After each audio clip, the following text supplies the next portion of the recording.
Assalamu alaikum. I'm Dr. Faiza. Today our topic is fractures of humerus. In fractures of the humerus, we study the fractures of proximal end, the fracture of shaft and fracture of the distal end of the humerus.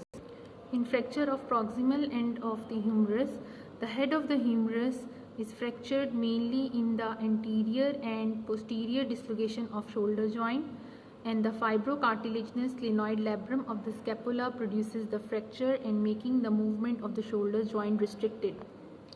In fracture of greater tuberosity of the humerus, it occurs by the direct trauma on the greater tuberosity or by the violent contractions of supraspinatus muscle.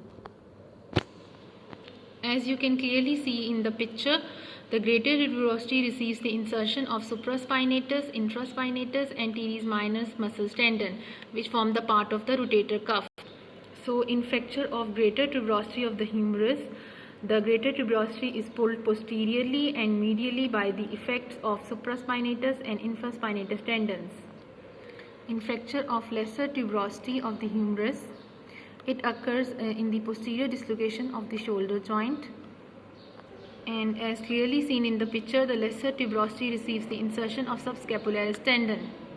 So in fracture of lesser tuberosity of the humerus, the lesser tuberosity is pulled anteriorly by the subscapularis tendon. The fracture of surgical neck of the humerus. The fracture of surgical neck of the humerus occurs by the direct blow on the lateral side of the shoulder or by falling on the outstretched hand. So the nerve damages in the surgical neck of fracture of humerus is the axillary nerve.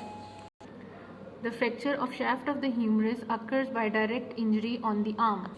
So when the shaft of the humerus is fractured, it involves different types of fractures like comminuted fractures, spiral fracture, transverse fractures, green stick fracture, compound fracture and oblique fracture, in which the green stick fracture is most common in young children. In fracture of shaft of the humerus,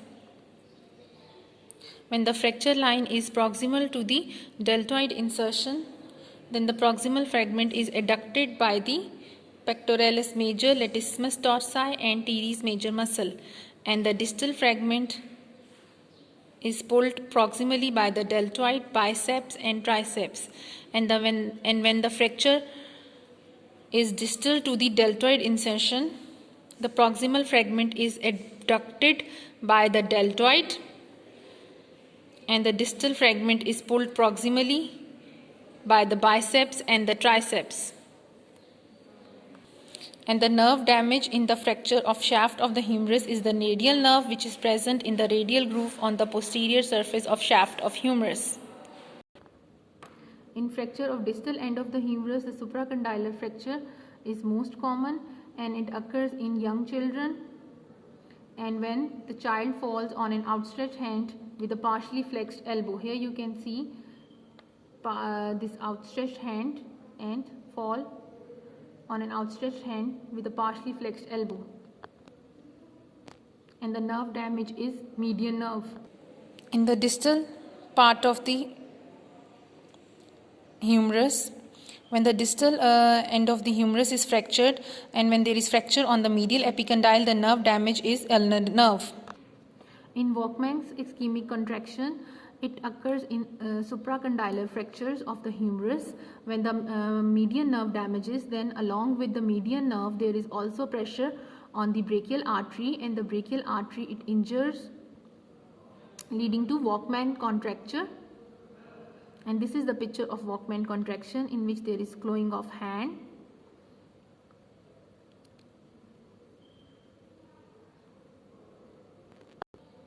As clearly seen in the picture, when the fracture of a shaft of the humerus, when the radial nerve is damaged, then it leads to the wrist drop, because the radial nerve it supplies the extensor muscles, and when the nerve damages, these extensor muscles will not work properly, leading to the wrist drop. The patient is not able to extend the wrist.